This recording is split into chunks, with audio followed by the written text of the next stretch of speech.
structure. And today we want to kind of put it all together because we've been getting questions like, okay, what kind of structure should I set on all of that? So today's class is to actually teach you on those kinds of structure to set.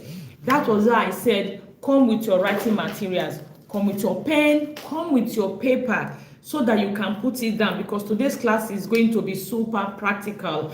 And if you are here, what you want to do is to click on the share link now, share button, copy it and share. Invite everyone who you know that their homes is presently, or their homes are presently chaotic, all the yelling, all the shouting, all the smacking. You want to do them a favor. You want to tell them to come here and actually learn how to move from chaotic home to a peaceful home. This is the Visionary Parents Academy with Enimien Oruebor. And this month we have been all about structure. So if you are just joining us for the first time, know that this month we've had 3 master classes on structure. Structure simply means the systems that make your home run, how I want my home to run, so that you are moving from being random, you are moving from being spontaneous to actually having a system that works, and everybody in your home is part of the system. That is what we have been doing. See, there's something I'd like to let you know is that structure leads to system. System, it's what builds structure in your home. Systems build structure, structures build systems, systems build structures, and structures build systems. Systems build culture, and cultures are what shape your family, shape your children, shape your whole.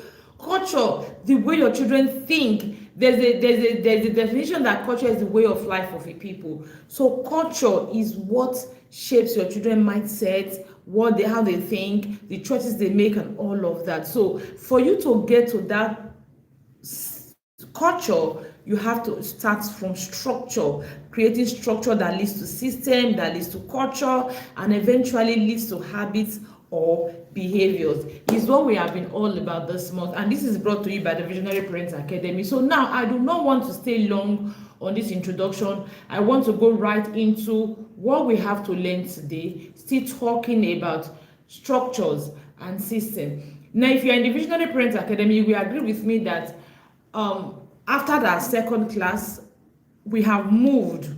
We are now going into daily creation of our structure, because one of the things we want to do is we just don't want you to come and learn and go back and sit down. We want you to implement, we want you to practice, we want you to take action. It is why what we have been doing every single day, it is creating the structure. So we are also here today now to give you some more types of structures you create, and some of the practical things you should put in place, so that you can actually have your home functioning from the random chaotic mornings, afternoons, instructions, and all of that. You have a running system. So this is brought to you by the Visionary Parents Academy. It's an academy where parents are skilled up, they are empowered. If you are a parent, you are not in the academy, I think you are leaving so much value, because the academy is very, very empowering. You get to be skilled up, you get to be empowered, you get to hear other parents talk about their challenges, their struggles, everything in their parenting. You get to learn. You have access to 4 coaches anytime you want to. So, and you are not judged. There is nothing like judgment. There is nothing like, oh, someone making you feel you are not doing the right thing. No. So the Visionary Parents Academy is an academy you should join. We have every single day. We meet every single day. In fact, almost twice a day. I'll call it to meet almost twice a day. And we have discussions, conversations ongoing. And starting from next month, we are going to be having challenges every month like we usually do in the academy. Last month and this month has been something like introduction, helping us settle. From next month, when we are having our becoming an emotional intelligent parent challenge, it is going to be a challenge. 1 activity every day. Excuse me, it's raining. So I don't know what I'm going to do to reduce. If I want to slide my window so that the noise will not get into this video, this place will be dark. Whew. I don't know why it's raining. It's been raining here like for days now. It's raining, serious the kind of rain that it stops. I don't know, it's not rainy season yet, but I don't know why it's been raining up and down. So what was I saying? I've lost my train of thought. So we are going straight into what we have to do today. So in the Visionary Parents Academy, we've talked about you are talking to yourself. If you can hear me, please let me know you can hear me. I don't know, can you hear me? If you can't hear me, please let me know you cannot hear me. Please, can you hear me? Do me a favor, tell me you can hear me. Somebody is saying I'm talking to myself. I want to be sure you can hear me. Okay, you can hear me. Thank you very much. So why did you say I was talking to myself? Okay, so we are still talking about structure, creating the structure. And one of the things I told them this morning in the Visionary Parents Academy, because apart from our evening meetings, we have voice notes every morning. Thank you ma.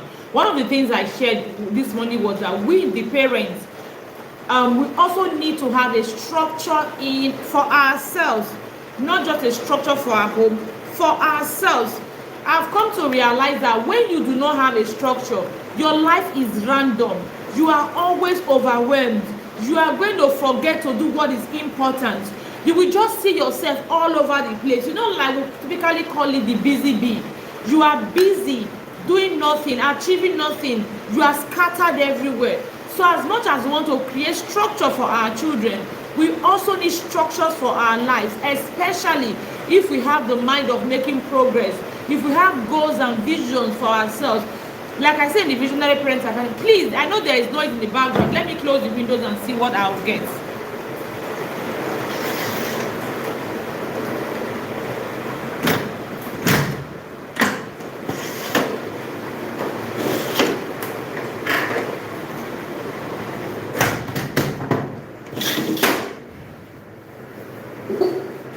So apologies, I'm not sure why it's raining. It's been raining this February. It's been raining. I hope the video is not too dull. I actually wanted a bit more light, but hey, we continue without the windows. So I was saying that we also need, as parents, to have our own structure. We need to know what we are doing, when and why and how and where and everything. When we have our own structure as parents, we are more productive. So if you have a goal, you are more able to realize your goal, and at the end of the day, you are more able to model success to your children compared to you not having structure. So it's not just about creating structures for our children, we also need to create a structure. And I explained this morning how we can create our own structure. So if you didn't get the explanation, please let me know, and I think I have a template I will share with you. All you need to do is just to take every time of the day. First of all, write out your activities you do in a day or in a week or in a month. Then create time all the time and insert your activities into the time. And you can also use an alarm system to make sure you are reminded of what you need to do and how you need to do, or who you need to meet and things like that, so that you can be productive. Firstly, to having your own structure is having a vision. That is expectations, having a vision. So you need to first of all have a vision. So let's go. Talking about our children. If you're in the Visionary Parents Academy, you have seen some of these activities already. So we are just sharing some here. They will continue in the academy. And you have this, my parenting structure guide. If you don't have it in the academy, please go to our resource bank. We have a Telegram channel where we have all our resources, both the ebooks that are originally owned by the Visionary Parents Academy and the materials we are reading, the books we recommend to read every month, they are there. And I think also we also post our video links there too, so that if you miss a class, you can go back and replay. I don't know if you have been doing that, but we are going to be doing that now. So if you don't have this material, go and get this material, because at the end of today and all the classes we've had so far, you are now going to create your family constitution. This your structure that you are putting together in bits and pieces is what you are going to use to create your family constitution. Your family constitution now becomes a document that you are using in your family. We have not been doing that. Okay, we'll start doing that. Thank you, ma'am. So your family constitution now becomes a document that you are using in your family. And I always say that your children, you can even pass it to your children. They just pick it up and they say, okay, the times and seasons we just need to tweak some things. You know, you are leaving a plan, a legacy for them, a generational legacy for your family the nations that are coming through you or from you. So after our structure, putting them together in bits and pieces, we use them to create our family constitution. So now the first thing I want you to do in your writing materials that you brought into class today, the things you want your children to stop doing, that is the first thing. Because when it comes to family, one of the things that gives us chaos, not one of the things, it's all about what we want our children to stop doing or what we want them to start doing. Either they are not stopping, or they are not doing what we expect them to do. So one of the first things you want to do as a parent, note your behavior concerns. What are you concerned about? What do you want your children to stop doing? What do you want them to start doing? Now, it is not enough for you to have them in your head. It is not enough for you to just randomly keep yelling all the time. When it comes to structure, it is you structuring it, you having it. You know, you want them to stop doing something. You want them to start doing something. You having it written down, and you understanding, first of all, why are they doing this thing? What do I need to stop them to? How realistic is this thing? When I talk about being realistic, it's not just about, oh, is it age appropriate? It's about the factors around that kind of encourages that thing you want them to stop doing or you want them to start doing. So the first thing you want to do, you want to write every single thing you want your child to stop doing. If you have written that, you move to the next one.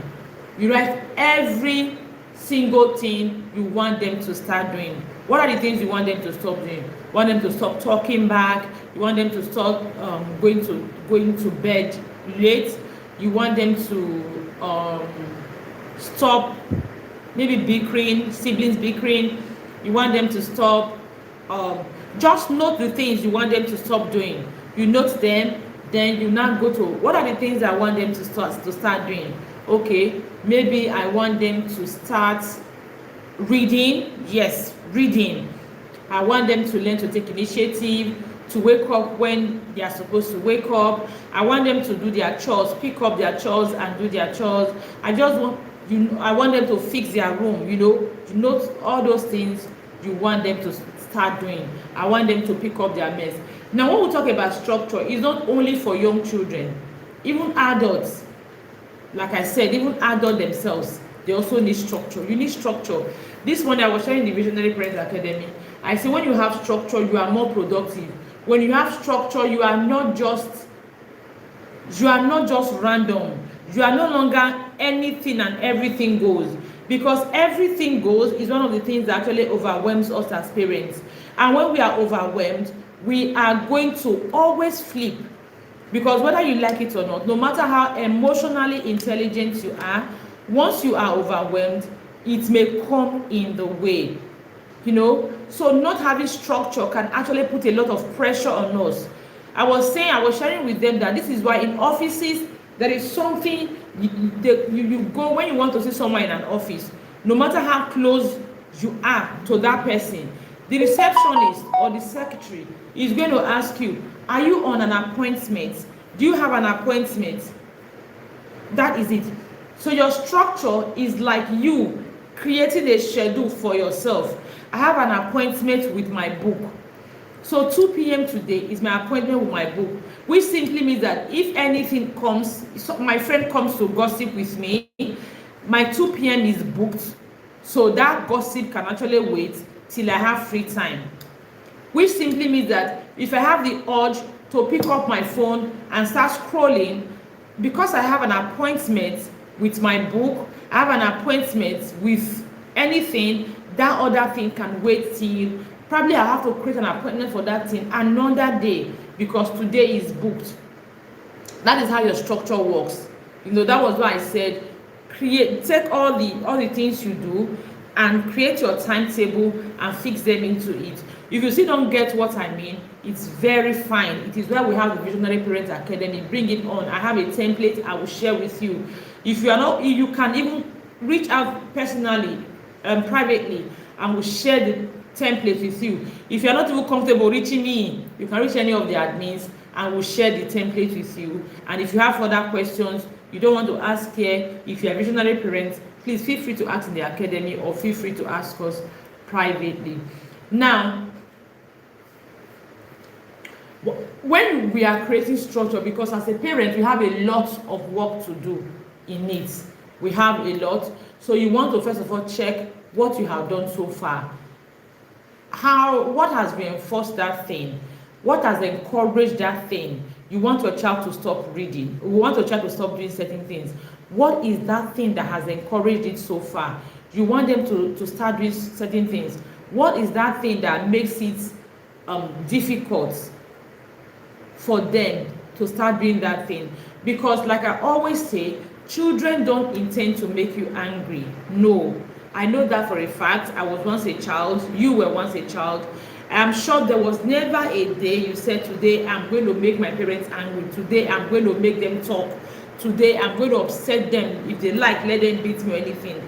I'm sure there was never a day you sat down, you did that. But things just happen. So that is why one of the things you want to do as a parent, you want to sit down and look at your environment. What is allowing your structure not to be a structure? What is allowing? Let me give you a particular example using Nigeria. For example, we keep talking about, systems are not working. Systems are not working. One of the reasons why systems are not working is because there is issue of bribery and corruption in Nigeria. We cannot take this away. It's something that is an integral part of Nigeria, bribery and corruption. So when people know they can bribe their ways through out of situations, when people are corrupt, what do you think happens? The system will not work. So until like my husband and I, we're always having these arguments. We never seem to agree. He would tell me that if the system is working, that we need to fix the system. And I would tell him that we need to fix the individuals, because he will say, no, if the system is working, people will shape up. And I will tell him, funny enough, it is people that will still make up the system. So if we have the right people in place, that is when systems will work. So we need to start with people before we get to system. So we're always having this argument about me saying people need to be more, we need to nurture, raise people who actually want the system to work, people who are reasonable, people who have empathy, who have integrity. We need to pay attention to that before we begin to say, okay, system will work. Until then, system will not work. So what am I trying to say? You can have a structure in your home. It is not going to work if your system, if your atmosphere in your home, it doesn't support it. It will not work. There are some things we do that we do not realize. Like a couple of days ago, let me give an example, because one of the things very many parents want to do, I want my children to start reading, so I've created a structure now. They have a timetable, reading time is there, I want them to read. I see people talking about how their children read. I also want my children to read, so I've created my structure. Reading time is there, but when it's time to read, they are not reading.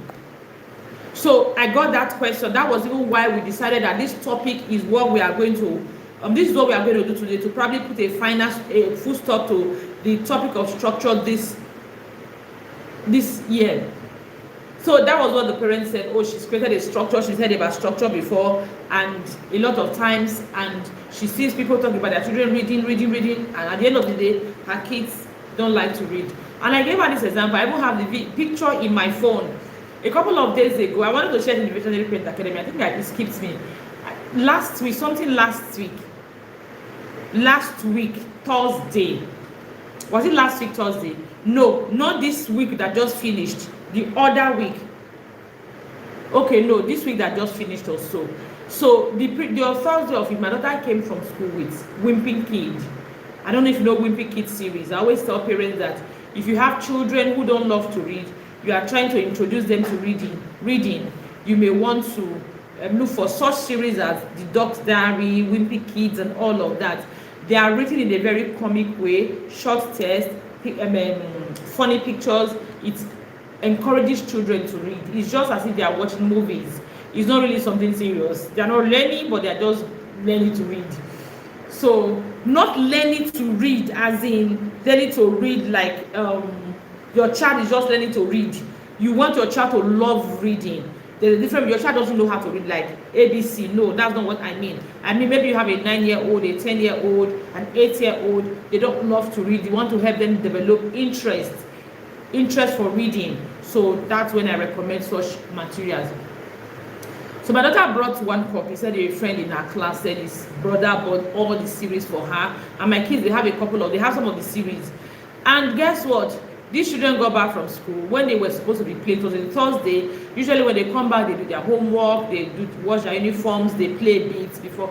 They didn't have time. They just came back, they sat down, they were reading that thing, reading that thing, until they were done or the alarm woke them and eject them out of back to reality before they dropped that thing and they went to be more responsible with themselves and before themselves.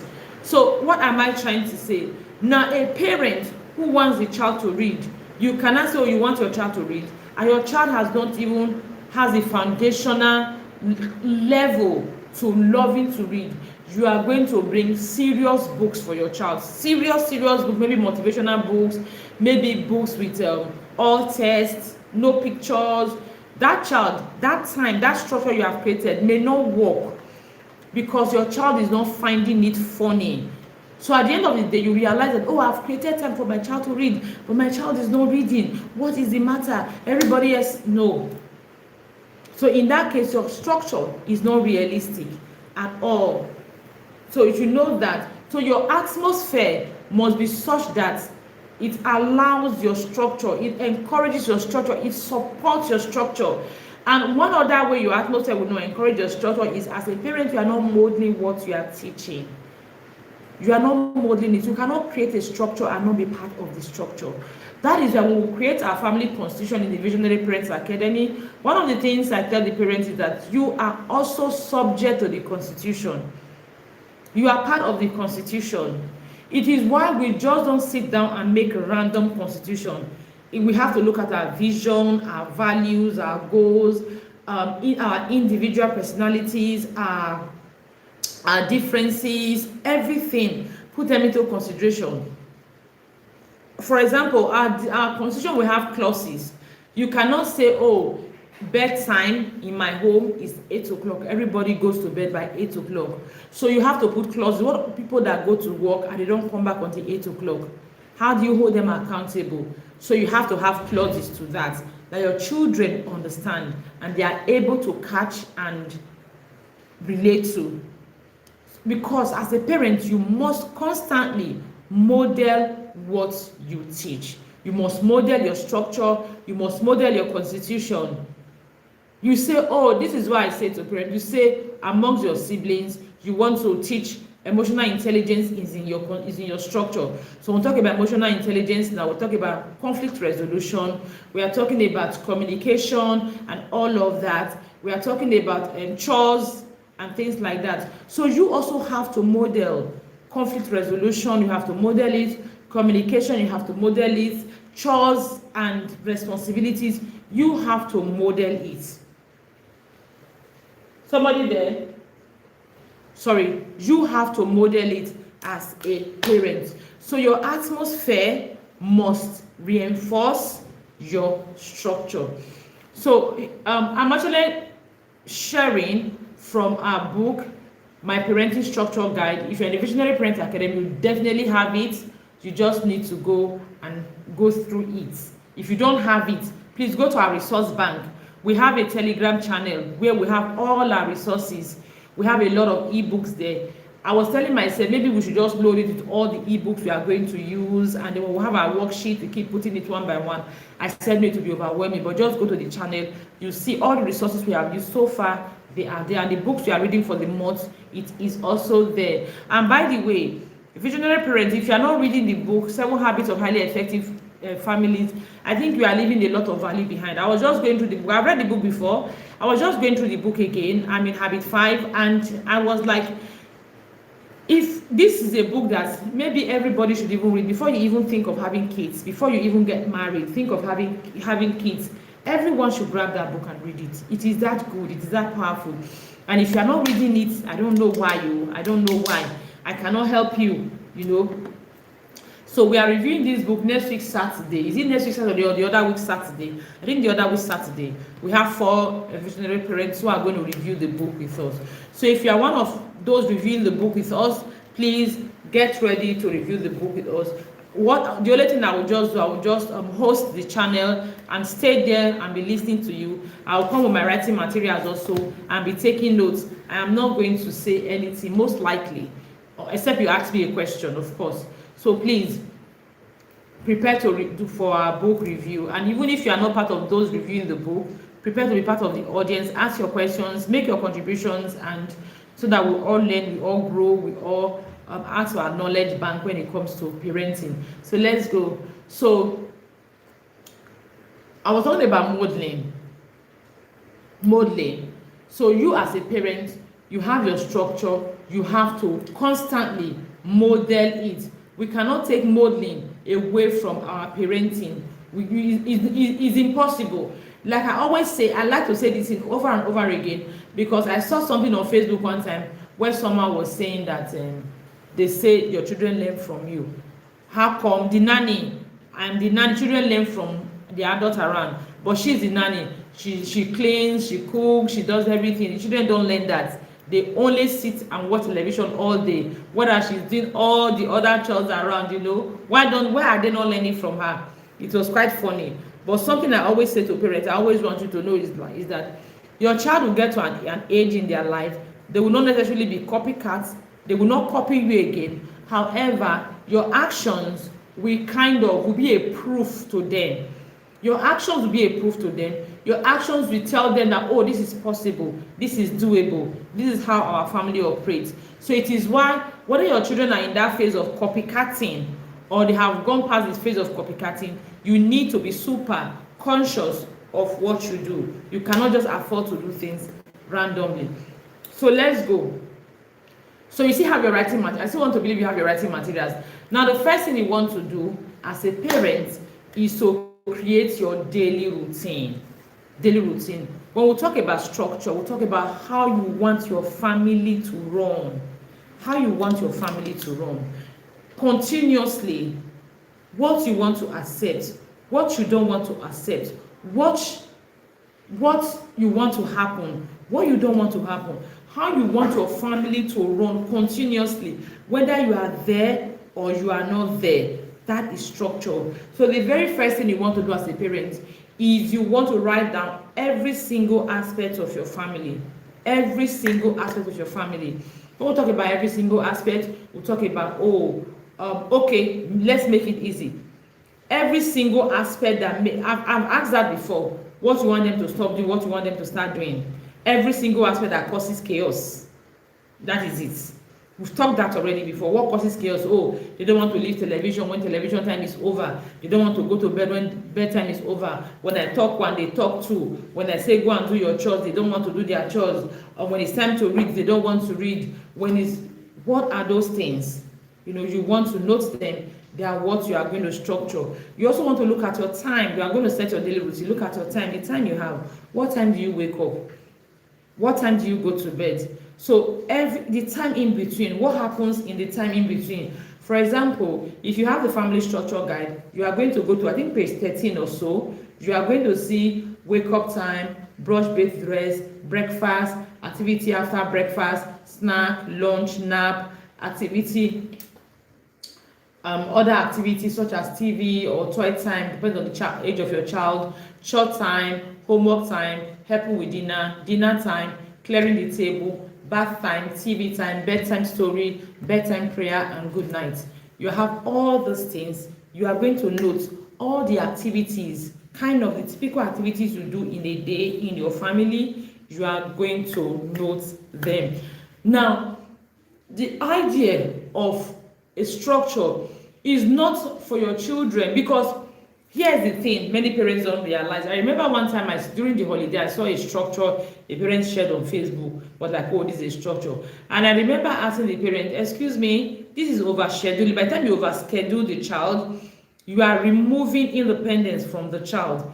It's the same thing as you not using structure.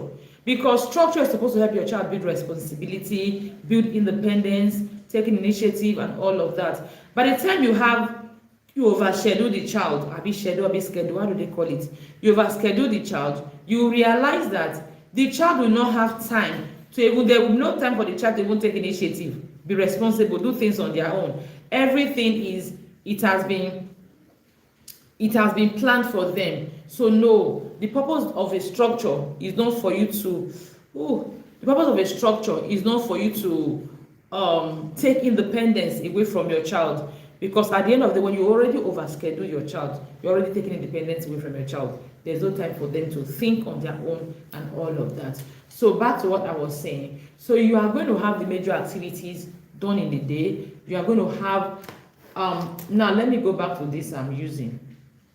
For example, in my structure, in my daily routine for kids, I have wake up time 6 a.m., brush, bathe, 6:30, breakfast 6:30 to 7, activity after breakfast, which is school. They go to school 7 a.m. to 1:30 p.m., snack at school, and all of that. So you are going to note all those activities. So of course, you already know, we've talked about this.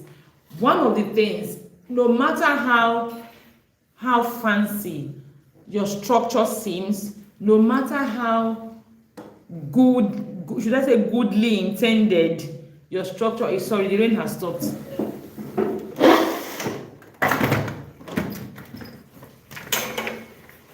Oh,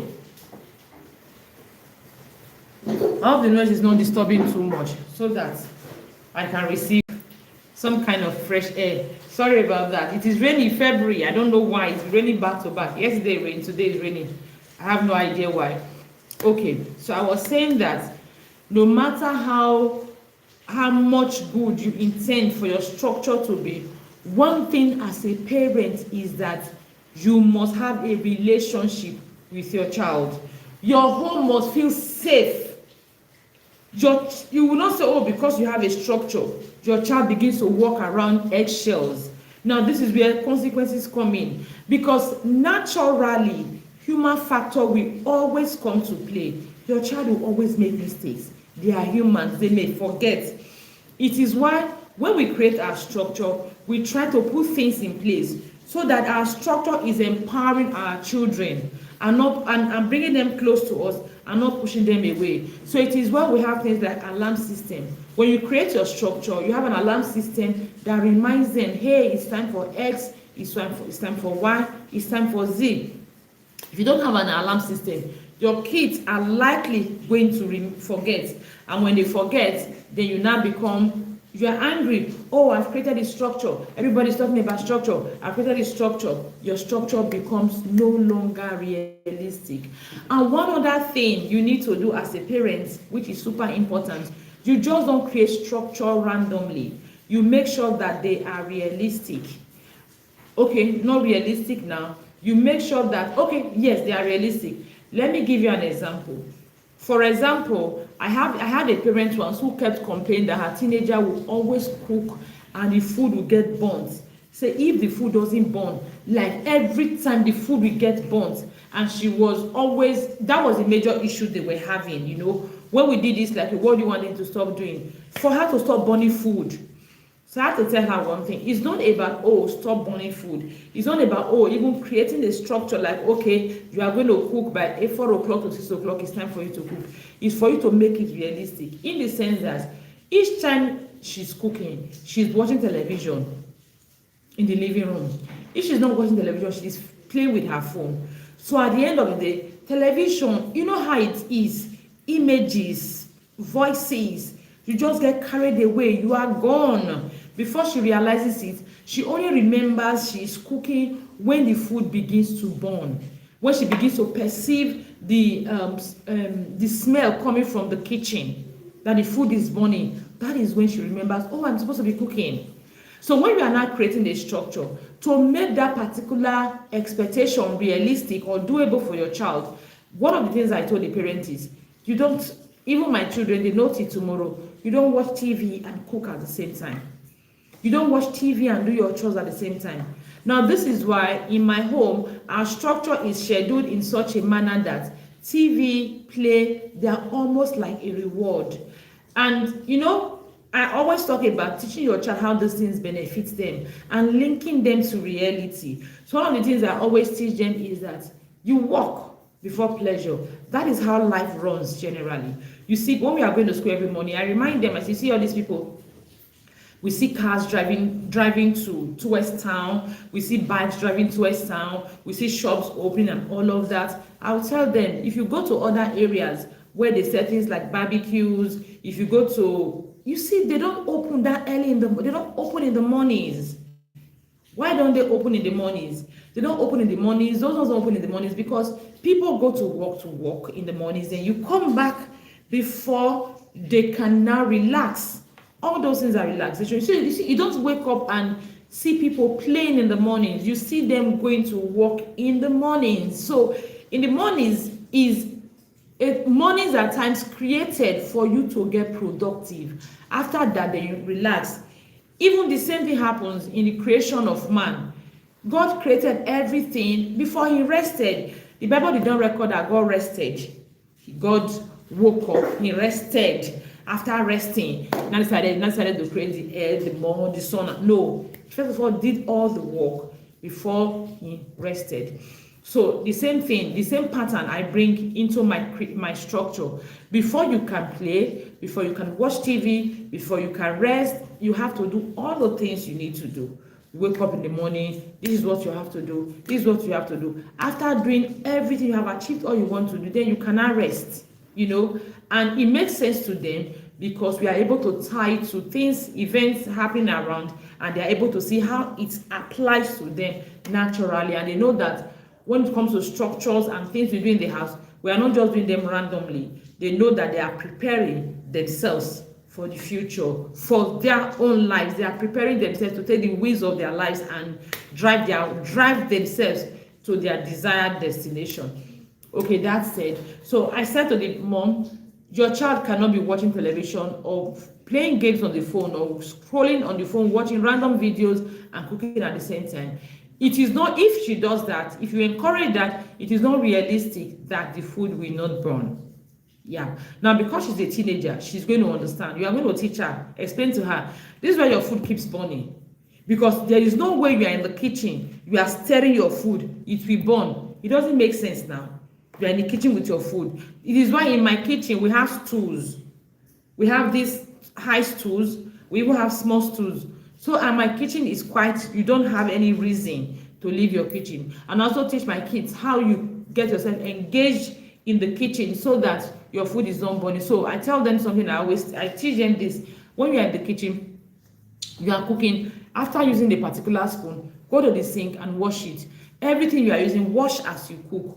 That way you are engaged in the kitchen. So if you have built yourself that, oh, while I'm cooking, I'm tidying up after myself, I'm cleaning everything I'm using, you realize that you will not even remember to step away from the kitchen, because once your food is getting done, your kitchen is tidy. You are not going to come back to start fixing the kitchen. No, as you are cooking, you are tidying the kitchen along with you. So that time you are spending tidying the kitchen keeps you engaged. So your structure has to be such that it is realistic for your children to handle. They are able to meet expectations. Like I said, for younger children or even for anyone, once you create some things, put alarm system, because human factor will come to play. They will forget, they'll get carried away. So, and if it's difficult, like I talked about the book thing, if it's difficult also, it may not be easy for them to follow through. So I've talked about you writing everything you need, all the activities for the day. You creating time for them. You create time for them,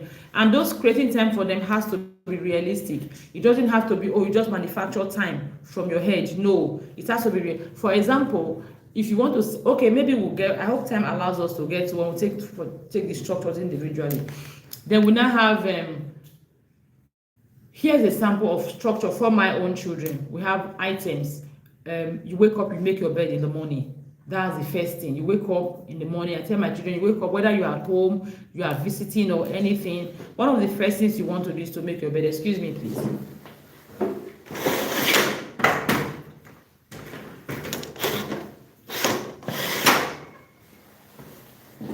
Sorry, please, the rain has stopped. So let me open my windows and be ventilated. Okay, so one of the things you want, one of the very first things you want to do is to wake up and make your bed. It's not even negotiable. You make your bed, then you greet. Now, this is for young children. For parents, you want them to learn. Maybe your children don't remember to greet. You want them to learn. And you can actually set alarm. Give the alarm a ringtone. It's time to greet. It's time to make your bed. Set alarm. The first alarm is time to make your bed. Second alarm is time to greet. Third alarm, go and do your chore. You can go pee. You can do pray. You can do go to your vision board, commit it to God. You can do write or to-do list. Just everything. Just put it there. Alarm can go. And another thing you can do with this structure, you don't have to, like I said, you don't have to put it in your head. Have it written down. You can put it in a place where your children can see it. If your kids are young, someone shared one in the Visionary Parent Academy. Picture. Say that is very beautiful. For younger children, yes, you teach them what the pictures mean, and the pictures mean, and you put it there. So they put it there. They see it there. When they wake up, they see everything. Make bed, read, brush. They see it there. They go there and they get it done. Then you have, before you go to school, in the morning you have make your bed, greet, house chores, take a bath, have breakfast, then you go to school, dress up and bathe, of course, you go to school. Then back from school, if there are things they do when they come back from school that also get you talking, or you want to fix, for example, parents complain that when their children come back from school, they just throw their water bottle, throw their lunch bag, throw their shoes and all of that all over the place. They don't want that. They want children to come back from school, arrange things. So what do? You are going to create a back from school routine. Unpack your bag. When you come back from school, take a bath, unpack your bag, eat small meal, do your house chores, do your homework, help with dinner, eat, free time, plan for tomorrow, read 2 pages of a book, have your time with God, do your revision and all of that. Now, these are the things they do when they come back from school. You also have it written down. For some, you don't even have to give an order. The child already knows what they have to do. What you need to encourage them to do is, before they go to bed in the night, have your to-do list written. When you have your to-do list written, all these things are part of your to-do list. So as you are doing them, you are striking. As you are doing them, you are striking. So at the end of the day, you don't forget. You can even have alarm. Go and review your to-do list. Have you done all of them? Strike them. So because every child, there are some children that come back from school, the first thing they want to do is to do their homework. There are some children that they come back from school, the first thing they want to do is to wash their uniforms, wash their socks. That is, if they don't have uniform all week. So wash their uniform, wash their socks. Some children, they come back from school, they just quickly want to go through their notebook. Oh, we did classwork today, we did test today. Let me see if I got it right or not. That is the first thing they want to do. There are some children, they have a goal to read a particular book. That's the first thing they want to do. Like, for example, my children too, when they say they borrowed a particular book from someone, they're going to return it the following day. When they come back from school, one of the first things they want to do, they want to quickly read that book and see. So as long as you have your expectations, you don't have to go there and be telling them, you must do this at this time, you must do this at this time, you must do this at this time. This is where you give them time to be independent, to take initiative, to be responsible. They know what they have to do. So give them time. One of the things we have in parenting, one of the more major struggles we have is we always want to tell our children how, when, where, all the time. So we are always on their cases. We are constantly correcting them. Sit there, stand up, move. You are talking like this, you are doing this. At the end of the day, it's a lot. It is a lot. It sounds like we begin to sound like a broken record. I always say we sound noisy. We are always, these things lead to see finish. When we hear parents talk about, see finish, these are some of the things that lead to see finish. You are always on their case. Whether it makes sense or it doesn't make sense, you need to actually check yourself as a parent. If you are constantly always bothering your child, don't sit like this, don't stand like this, don't talk like this, don't do like this, you need to check yourself really. Now, this is where it is super important for you to be emotionally intelligent, because you need to learn to separate the lines. You need to learn the thin lines in parenting, the thin lines. You need to know when you are actually supervising, when you are controlling, you just need to learn it. And luckily for us, next month in the Visionary Parent Academy is our class on becoming an emotionally intelligent parent. So I want to encourage you, if you are not in the Visionary Parent Academy, just join us for that month. Registration fee is 10,000 naira for the entire month, and you'll be in the community and you will learn, unlearn, relearn, and everything. I assure you that if you take action, if you follow through and take action, at the end of the day, your parenting will be transformed. I guarantee you that if you follow us and you take action, so that is, you don't always have to send a message. If you want to register, send a message. If you're in the Visionary Parent Academy, no, you don't have to register again. It is total package, like they say. So yes, you have to back to school and all of that.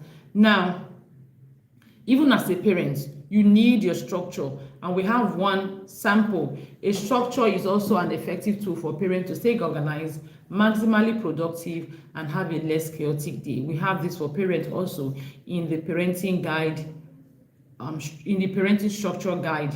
The material, we have it also. So what do you do as a parent? You also have your time to wake up, you pray, meditate, affirm, you read a book, listen to a podcast, prepare breakfast, clean the kitchen, pack lunch bag, brush, bathe, and dress for kids, breakfast, have your own breakfast, wait for school bus, then you go to walk. You come back, you have a quick bonding time, hugs, kisses, unpacking, you prepare dinner, you eat dinner, homework for kids, brush and bathe for kids, bedtime story for kids, relax plus TV, bathe, then you have personal projects, you do time for that, bedtime prayers, time for that, communion with spouse, and then you sleep and all of that.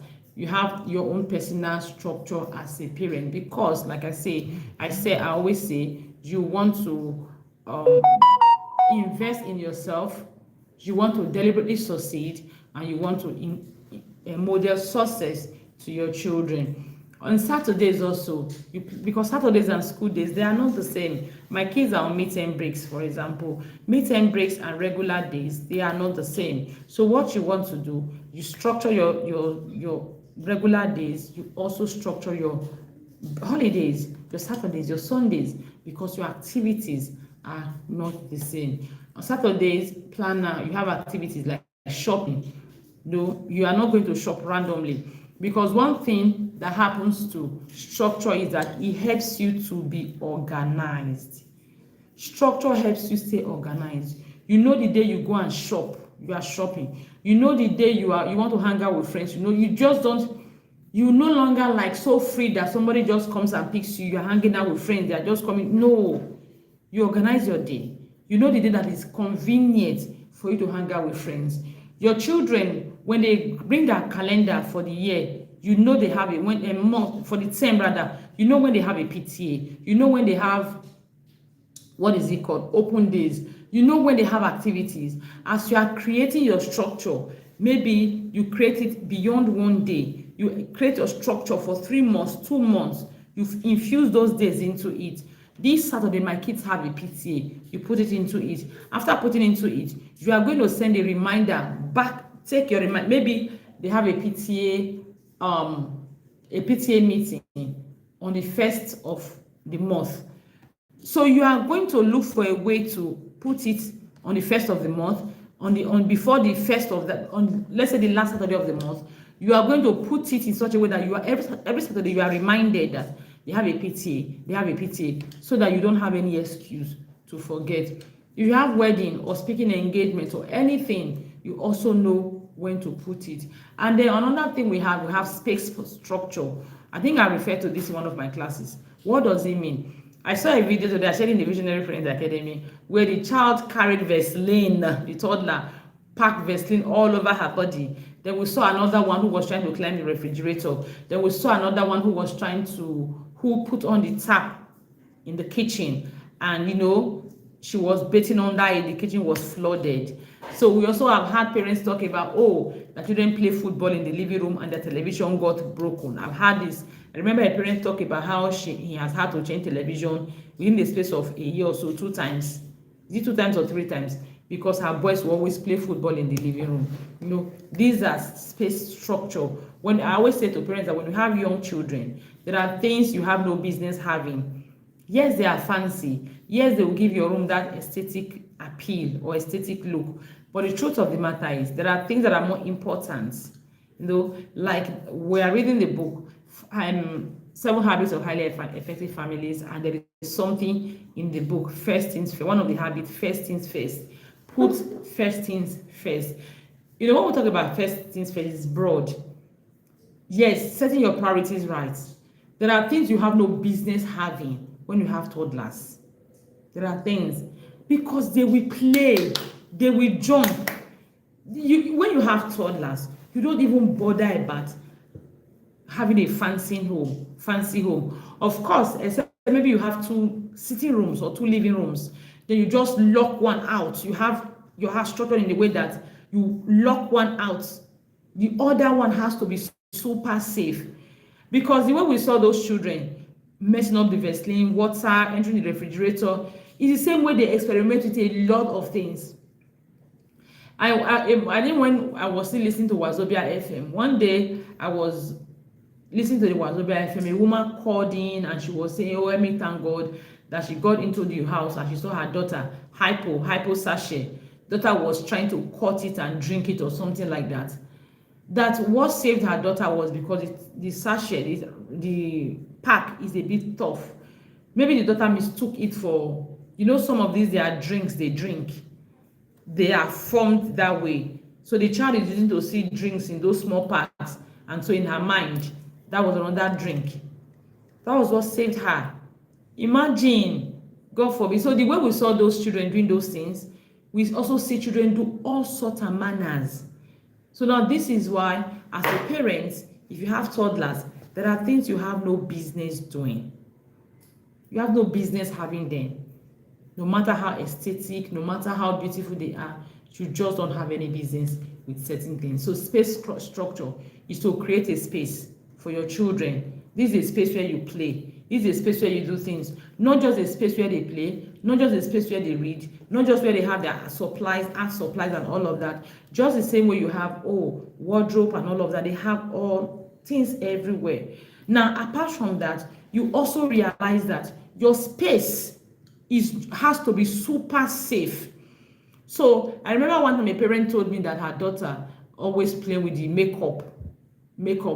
So the girl will always pack the makeup each time. The girl is about 2 years or so. She has beat the girl and yelled. She was tired. She will come. The girl will always play with her makeup she just bought. She will hit them, you know, and the makeup will break, all of that. The girl is always going there. Who are you going to blame? The mother or the girl? For the 2 years old, she hasn't done anything though. She hasn't done anything at all. So even when you are beating her, she doesn't know why you are beating her. It is why she will still go back. Like the mother said, she has beaten the girl several times. She will still go back. We say children, attention span is short. It doesn't just mean when they are reading. What they put, what they retain is also short. It is why you will remember things that happened years ago. Your toddler will not even remember things that happened the other day. Except, of course, from repetition. They will not remember what happened. So you put your makeup there. What do you expect? You beat her. In the next 1 hour, 30 minutes, she has forgotten. She goes back there to bring the makeup. You beat her. Now, when we talk about space structure, we are talking about, okay, you creating a space for that makeup that her hand will not reach. For example, that freezer, the child that was entering that freezer, someone was videoing the child. What if the person was not there? The child will enter that freezer and close the door. God forbid bad thing. So what if that freezer has a lock at the other side? I remember growing up, refrigerators used to have lock. Because when you have young children, it's not just all about fancy. Even when you have nannies, because the nannies too are human beings. What if that refrigerator has a lock? You put it there because you have it, you padlock it. So they go there, they try to open, they can never open it. What if that happens?